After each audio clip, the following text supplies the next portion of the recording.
സത്യം പറഞ്ഞാൽ കൊല്ലംകാരെ പേടിയാ, എന്നെ കൊന്നു കളയുന്നുള്ള പേടിയാ. എൻ്റെ അവസ്ഥ ഇനി ആർക്കും വരരുത്. ഒരു പല്ല് പോയി ഇവിടെ ചുണ്ടും പുറം. അട്ടപ്പാടിയിൽ മധുവിനെ തല്ലിക്കൊന്ന പോലെയാണ് ഇവനെ കൊല്ലാൻ ശ്രമിച്ചത്. ഇത്രയും ഈ 10-22 ജനങ്ങൾ കണ്ടുകൊണ്ടിരിക്കുക ഇവനെ അടിക്കുന്നത്.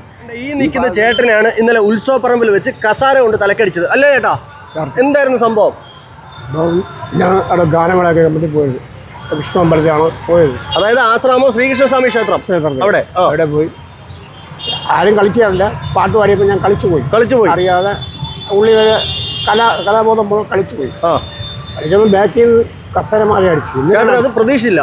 ഇല്ല, ഓക്കെ, പ്രതീക്ഷിക്കാതെ അടിയാണോ എന്തിനാണോ അടിച്ചെന്ന് തെറ്റൊന്നും ചെയ്തില്ല. എനിക്കത് ഇതുവരെ മനസ്സിലാവില്ല എന്തിനാണ് അടിച്ചത്.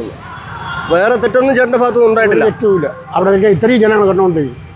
ജനങ്ങൾ അവനെ കുറ്റം പറയും. എന്തിനാ പയ്യൻ കളിച്ചൊന്നും അവനെ അടിച്ച കാരണം എന്താണെന്ന് ചോദിച്ചു. ആ അടിച്ച ആൾ ആരാന്നറിയോ?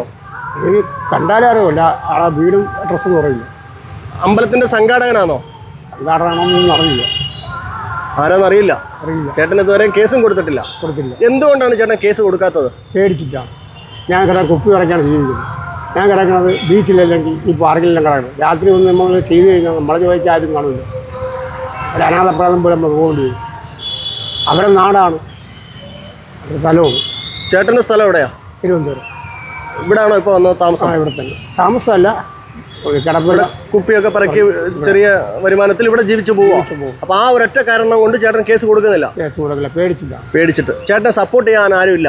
ആ ഒരു ഇതുകൊണ്ടാണ്. അപ്പോൾ അതുകൊണ്ട് ഈ ഒരു സ്ഥലം വരുന്നത് കൊല്ലം ആശ്രാമം മൈതാനത്തിനോട് ചേർന്നുള്ള ചിൽഡ്രൻസ് പാർക്കിലാണ് ചേട്ടൻ ഇപ്പോൾ ഇവിടെ കിടക്കുന്നത്.